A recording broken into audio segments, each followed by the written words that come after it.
Bonsoir à tous, bienvenue dans votre émission, votre projet pour la Réunion. Je reçois Guy Roger, donc écrivain. On parlait de l'illusion de ce qu'on vit. Et en fait, par rapport à la dernière fois, la question était sur le fait d'être dans son chemin de vie. Alors, la question, elle est beaucoup plus, j'allais dire, plus complexe que ça. Si vous êtes une période où les choses ne vont pas, quoi que vous fassiez, ça ne marche pas, vous ne rencontrez que des problèmes. Vous avez une façon d'être, une façon de voir les choses. À l'inverse, si vous êtes dans une situation où tout ce que vous touchez se transforme en or, tel le roi Midas, et si tout va bien pour vous, votre regard est différent. On ne peut pas avoir le même regard de par ce que la vie nous donne, nous offre, nous impose ou ce que nous subissons. Il y a une très belle phrase qui a été dite, Rudyard Kipling. Il dit, si tu peux rencontrer le succès et rencontrer la défaite et traiter ces deux imposteurs de la même manière, oui. Alors tu seras un homme. Le problème, c'est que nous ne savons pas faire ça. Nous savons que croire que nous sommes soit bons, soit mauvais. Nous refusons la défaite. Bien sûr, parce que nous avons appris dans notre vie que ça, c'est la réussite. Nous refusons l'échec. Bien sûr. Alors, la question est, cette phrase de Nelson Mandela que je répète souvent, il disait, je ne perds jamais. Soit je gagne, soit j'apprends. Avoir une telle posture est magnifique. Oui. Quoi qu'il arrive, c'est positif. Oui. Mais on n'en est pas là. Ben, je crois que le cheminement de chacun d'entre nous... Demain, des parents qui ont un enfant malade, c'est quelque chose d'affreux. Oui, certes, mais c'est là, Jismi, tu ne peux pas faire autrement, c'est là. Et le problème, c'est que nous ne voulons pas ça. Mais c'est là. Donc, ce que tu veux, c'est autre chose qui n'existe pas. Donc, tu souffres parce que tu ne veux pas accepter ce que la vie t'a donné. Et la vie t'a donné ça. Si tu as un bras en moins, tu ne peux pas dire non, je ne veux pas ça. J'ai un bras en moins, c'est OK. Comment dire à des individus qui doivent accepter d'être totalement différents, physiquement, avec un handicap, mentalement, avec un handicap, socialement, parce qu'ils sont dans une misère, ils sont dans une grande souffrance. Oui. Comment l'individu qui est venu sur cette terre, on va lui dire, toi, tu auras une jambe en moins, tu auras un bras en moins, tu auras un œil en moins, tu vas être dans une misère noire et tu dois être heureux. Non, Jismi, comment on en est arrivé à là, justement, ce que tu dis? Pourquoi nous avons comparé cette personne qui est avec un bras en moins et la personne qui a son bras? Pourquoi compare-t-on? Parce que quand tu compares, tu enlèves la beauté de l'unicité de tout. C'est-à-dire que tu veux que les choses soient à la norme. L'idéal, c'est qu'on ait deux bras. OK? Mais la vie a fait que c'est comme ça. Qui commande? C'est toi? C'est toi qui va subir ça parce que tu ne veux pas accepter ce que la vie te donne? C'est un athlète réunionnais qui a participé aux Jeux paralympiques. Il a fini 4e de son concours général.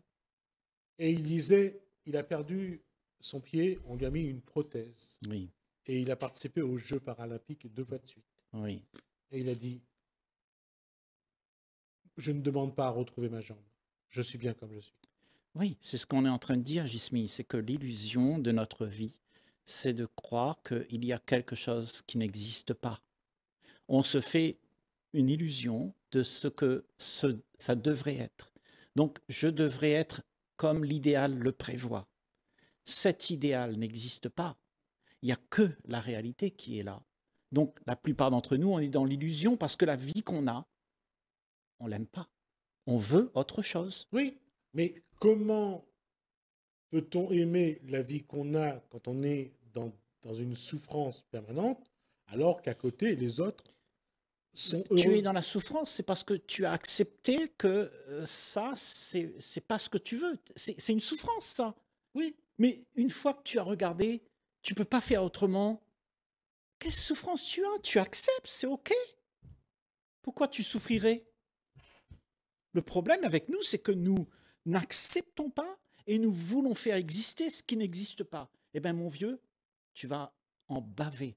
Parce que ce que tu vas faire, c'est que tu vas rôder partout dans toute ton existence quelque chose qui sera idéal. Ça n'existe pas. Acceptons-nous tel qu'on est. Acceptons l'autre tel qu'il est. Ne dis pas c'est bien ou c'est pas bien. Juste prends-le dans tes bras.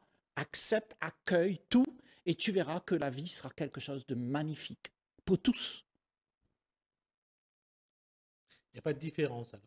Non, justement, la différence, c'est la division. Et justement, la comparaison, c'est la division. La division entre nous. Nous sommes un. Nous ne pouvons pas être autre chose qu'un ensemble entier qui est indissociable. À partir du moment où il y a la division, il y a un problème dans nos vies.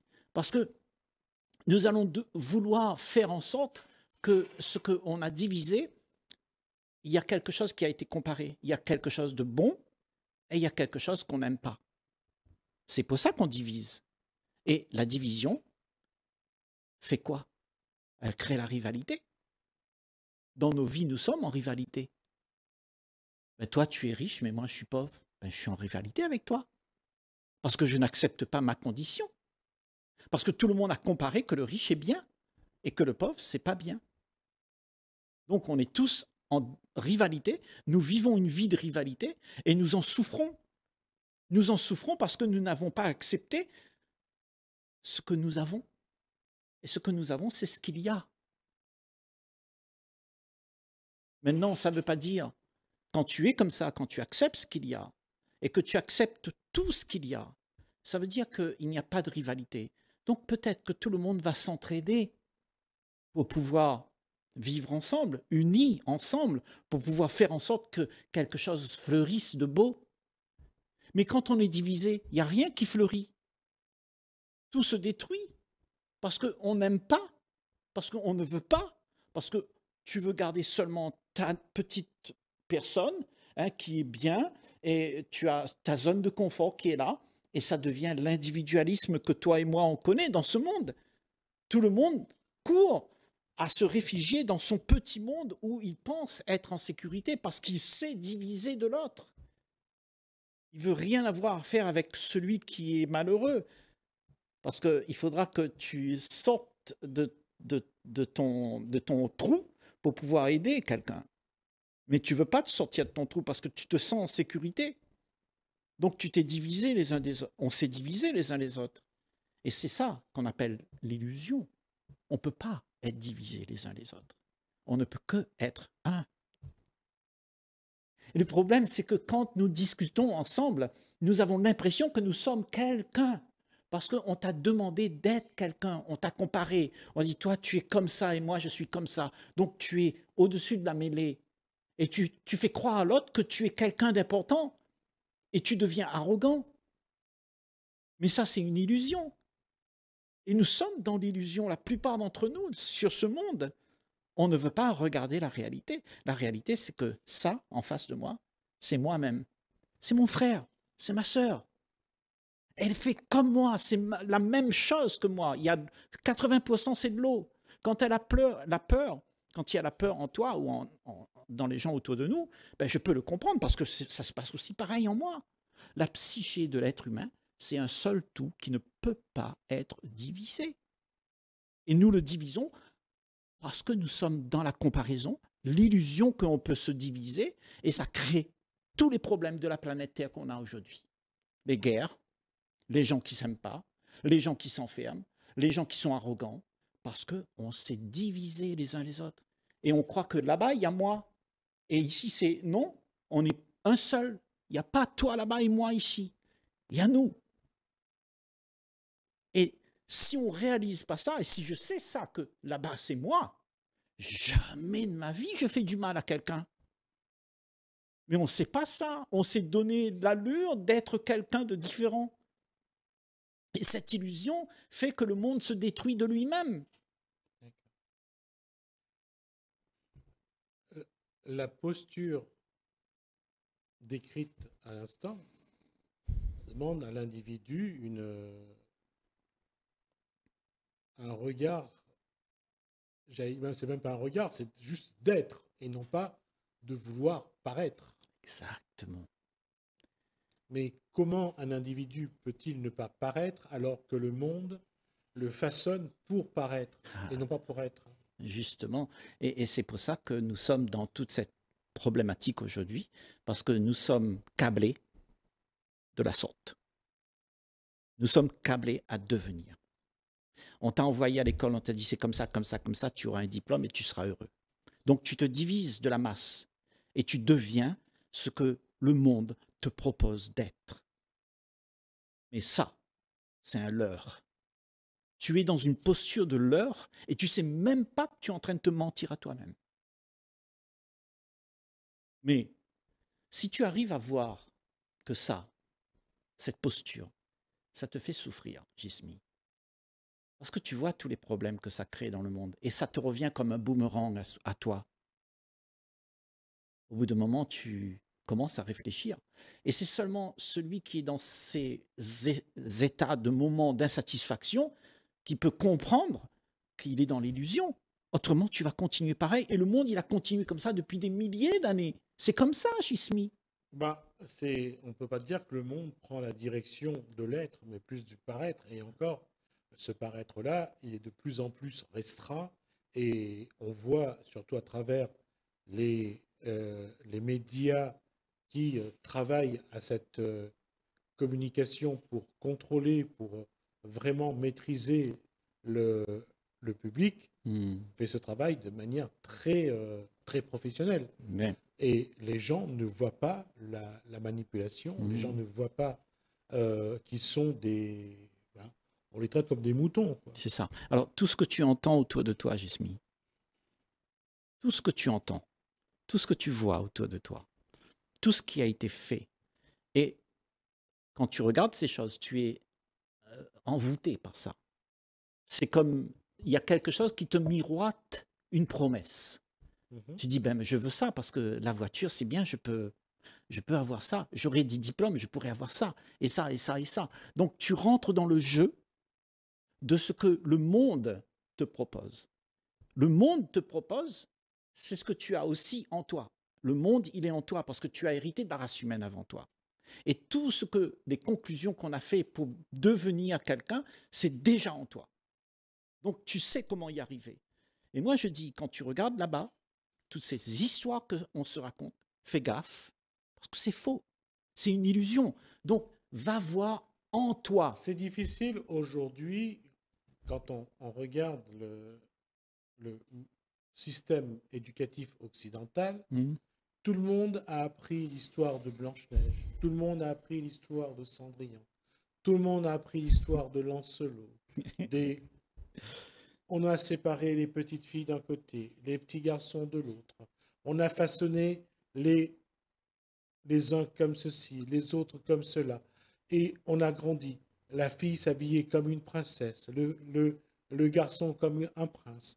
Le garçon, quand il grandira, il fera tel métier. La fille fera tel métier. C'était toujours bien conditionné. L'idéal. Donc, on t'a vendu l'idéal qui t'a emprisonné parce que tu veux quelque chose d'éphémère. Donc, tu as vendu ta liberté pour avoir ça.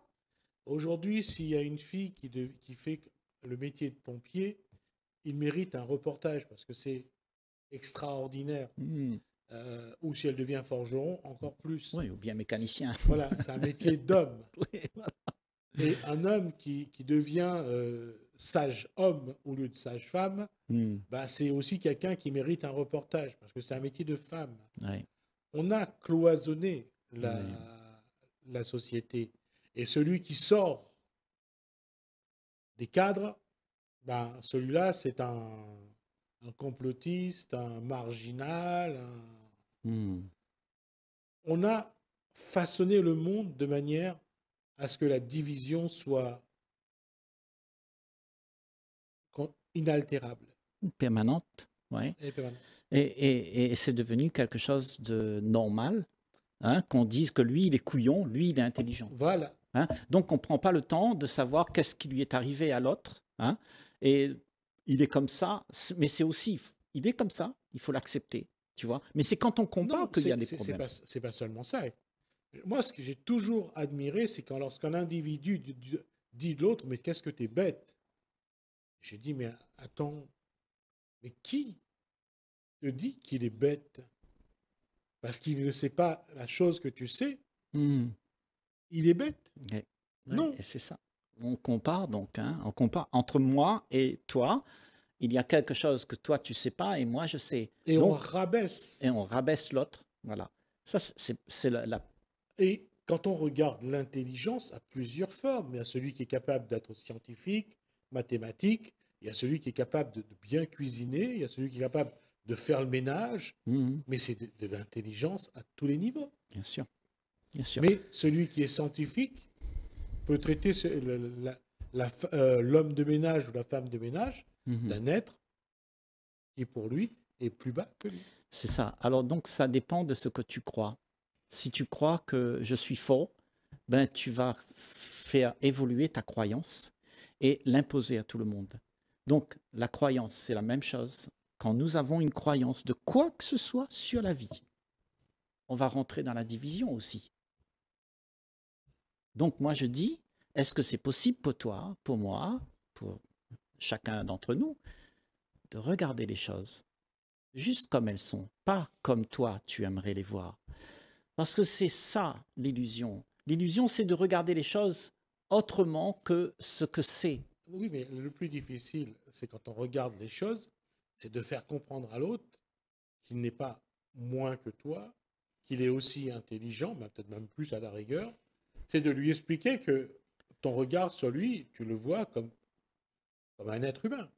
Oui, mais tu n'as pas besoin de l'expliquer, puisque quand tu regardes quelqu'un et que tu l'acceptes, qu'est-ce que tu as à lui expliquer? Oui, Tu le prends dans tes oui, bras, mais c'est tout. sauf que lui, il ne te voit pas de la même façon. Oui, mais lui quand tu vas venir vers toi, quand il va venir vers toi, et qu'il va voir qu'il n'y a pas de problème, parce que tu ne critiques pas, tu ne compares pas, tu ne juges pas, ben, la situation change complètement. Tu n'es plus dans la division dans la relation, il n'y a plus de division, il y a une acceptation et il y a une ouverture. Et là, j'ai aimé cette phrase de Victor Hugo, et je parle de Victor Hugo parce que pour moi, c'est un homme à part, c'est un grand écrivain. Il disait de l'Afrique, un jour l'Europe aidera l'Afrique à se développer. Moi, quand je regarde aujourd'hui, mais j'ai dit, mais ce sont les Occidentaux qui ont été pillés Mm. l'Afrique pour se développer. Mm. L'Afrique n'a pas pillé l'Europe pour se développer. Oui. Et c'est toujours cette condescendance qu'on a Mm. par rapport à ceux qu'on croit sous-développés par rapport à nous. Oui, oui, oui. Parce que tu vois, on a cru au plaisir qu'on a quand on est en sécurité, dans le bien-être. La vie qu'on a, c'est on cherche tous le bien-être. Depuis que tu te réveilles le matin jusqu'à ce que tu dors le soir, tu veux que tout se passe, que tu puisses rester dans le bien-être et ne pas être pris en partie avec un mal-être. Donc tu veux toujours garder ce bien-être pour qu'il prospère, il devienne pour toi quelque chose d'essentiel. Tu vois. Donc la plupart d'entre nous, on a cette idée en tête que on ne veut pas vivre quelque chose qui est désagréable à la zone de confort qu'on s'est créée. Cette zone de confort que tu t'es créée, c'est une illusion. Si tu t'appuies là-dessus, tu auras systématiquement dans ta vie de confort le mal-être qui va venir détruire ce que tu crois être juste. Donc, rien ne peut être vécu de manière séparée. Tout est un ensemble complexe et qui est indiscutable, qui est entier, indissociable. À partir du moment où ta tête croit que tu peux diviser ça à ton profit, ben, tu as un problème. Parce que ça n'existe pas. Ce qui existe, c'est le un, le tout. Mais le problème de l'être humain, c'est que il veut toujours ce qu'il n'a pas. Oui, Et ce qu'il n'a pas, c'est l'autre qui l'a. oui, Donc, il faut prendre à l'autre ce qu'il veut. oui. À partir de ce moment, l'équilibre n'est pas possible. Bien sûr, parce que déjà, au départ, il y a une comparaison. C'est que lui, il a et moi, j'ai pas. Donc, je ne peux pas vivre comme ça, parce que là-bas, c'est tellement agréable. Donc, je voudrais avoir l'agréable. Et c'est ce que tout le monde cherche dans sa vie. C'est pour ça que nous sommes dans des problèmes. Parce que tout le monde veut avoir des choses. L'herbe est plus verte Voilà. chez Et le en voisin. fait, tu réalises qu'à la fin, ce que tu es, c'est justement rien de tout ça.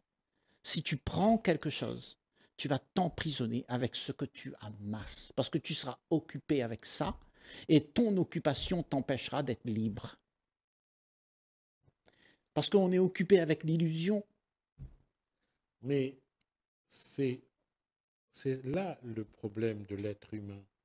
Parce que non seulement il ne sait pas ce qui est bien ou qu'il n'est pas, et en plus ce qu'il croit est faux. Bien sûr. Bien sûr, parce qu'on peut savoir ce qui est bien, ce qui n'est pas bien.